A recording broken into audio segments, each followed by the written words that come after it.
Have you ever wondered about spraying your finishes? Then you might want to watch this video.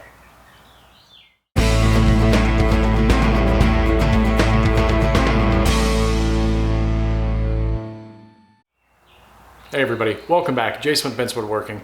If you're new to my channel, go ahead and hit the subscribe button. I like to do weekly videos on helpful tips, product reviews, and things of that nature, all in an effort to make you a better woodworker. And if you're not following me on Instagram, go check me out at Ben's Woodworking. There you're gonna get to see what I'm doing on a daily basis, very active in the stories. And if you ever have any questions, you can always just DM me. But let's go ahead and get into the video. A couple of the typical, more traditional ways is obviously the wipe on, whether it's with a brush or a foam brush, and then you have your wipe on stain. My favorite by far technique to use when applying any kind of stain is obviously spraying. And there's so many different advantages to it. Excuse me, Jason, I have a question. Yes, what is your question? Don't you have to spend like $500 to get a really good spray gun? No. Like most anybody else, when I started out, I was always using the little foam brushes or the bristle brushes when I applied my finish. What I found about the bristle brushes, it was always hard to get a good, clean, smooth coat. I really started to get tired of all the brush marks. And I don't know if it was just the fact that I was maybe using a lower grade polyurethane, but the more I worked at it, the more I found that certain polyurethanes are a lot better when it comes to brush marks. But then I transitioned over into the foam brushes, which is what most people use, at least from my experience, seeing other people put on polyurethane. It just seems the foam brushes is an easy, inexpensive way to do it. When you're done with it, you can just toss it. They don't cost a lot of money, and for the most part, they do a pretty good job of applying the finish. And then you have, obviously, the wiping poly. I've only used this a couple of times on small projects. Results were pretty good, but again, it just took a lot longer than I really wanted. One day I asked my wife, hey, I'd really love to start spraying my finishes, and there's this really cool gun that's out that gets really good reviews. So she ended up getting it for me for Christmas, and that's what I used for a long time. And that gun is the HomeRite Finish Max sprayer. Excuse how dirty it is. I use it for stain now. So this is the HomeRite Max Finish sprayer. That sprayer costs roughly $65 to $70. I used that for well over a year, and the results that I got were phenomenal. I mean, it's a great entry gun. It took a little bit of time to get used to it, but what I found is if you just go outside, test the settings, fill it up with water, take a piece of cardboard, and you spray and you practice until you get that stream that works best for you and is easiest to control, and you can kind of get better at it, or you can simply just do it on the concrete itself and it shows up really, really well. So that's what I did. I went outside, I messed with it, and the results started to get better and better every time I used it. Something that really started to get old though is I used to use that sprayer for everything. Stain, paint, and polyurethane.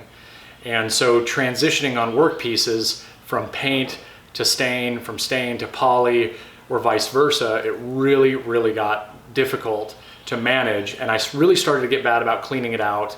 And I would try to end up planning my projects to where they all kind of lined up with what I was applying. But that didn't always work because I had multiple projects. So what was my solution? Well, my wife overheard me talking to a buddy of mine when I was telling him that I wish I had multiple guns. Now, the only thing I use the HomeRite for is stain and paint. The gun that I use now solely for my finish spraying is the Rockler HVLP sprayer. The Rockler HVLP sprayer runs about $120, and if you get lucky or you get one of the Rockler coupons, you can usually get it for around 100 bucks. So it is slightly more expensive, but another super affordable option. I mean, I've bought clamps that cost $70 for one clamp. So spend that money on a HomeRite Finish Max sprayer, and it's gonna last you a very long time. Now, there are pros and cons to each one, and I'm not gonna get into a product review on each one of them here. What I will say is that they both do a phenomenal job applying whatever finish you're spraying and do a very, very good job at what they are designed to do. When it comes to cleaning these things out, I would highly recommend the Rockler over the HomeRite, only because the cleaning of the Rockler sprayer is really, really easy. The HomeRite finish sprayer, on the other hand, a little bit more difficult, a lot more parts, tighter areas to get into, but either way, as long as you keep them both clean, they'll both operate just fine.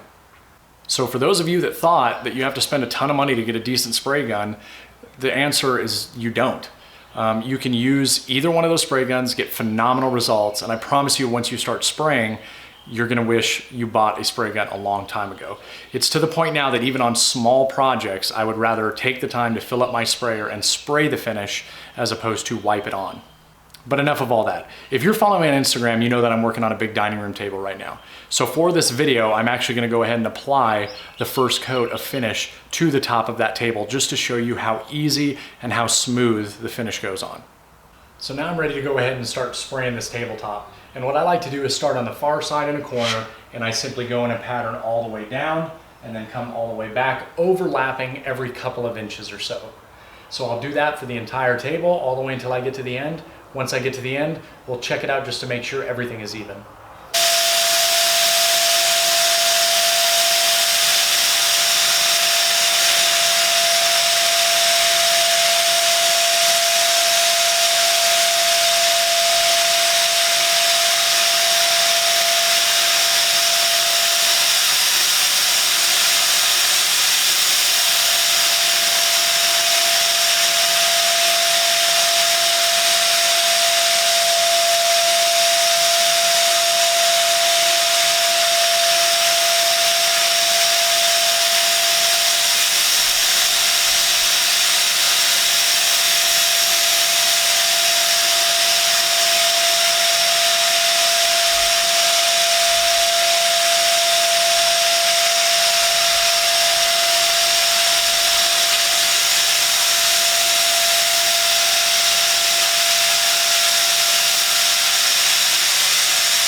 So here all I'm doing is I'm looking down the table to make sure that I overlapped in every area, and it actually starts drying extremely fast, especially since it's being sprayed, and for me, I use water-based polyurethane on a lot of my projects. So this side down here, you'll notice it's already starting to dry. But for the most part, it looks like I've got a nice even coat over everything, and I'll wait for this to dry. So as you can see, one coat, super fast, very large tabletop, and all I gotta do is wait for it to dry. Once it dries, I'll go ahead and hit it with 220 grit sandpaper, do a nice light sanding, make sure it's nice and smooth, hit it with some tack cloth, and I'll go ahead and spray that second coat. I'll do the exact same process for the second coat, applying my final coat on the third coat. And on that third coat is a very thin coat. One of the awesome things that I love about spraying finish is that literally in about an hour, this will be dry enough for me to go over it with 220 grit, hit it real quick, spray down that second coat so I can get my 3 finished coats on a tabletop in an afternoon. And then I set it up with multiple other projects like you see right here is the bench top, and that's what I'm gonna go ahead and hit next. So if you've been on the fence about getting a spray gun, hopefully this video will help you make the decision to go out, get one, try it out, and I promise you will not regret it. And like I said, you can use it for paint, stain, poly. The only problem is that you're gonna have to make sure that you keep it clean in between different substances.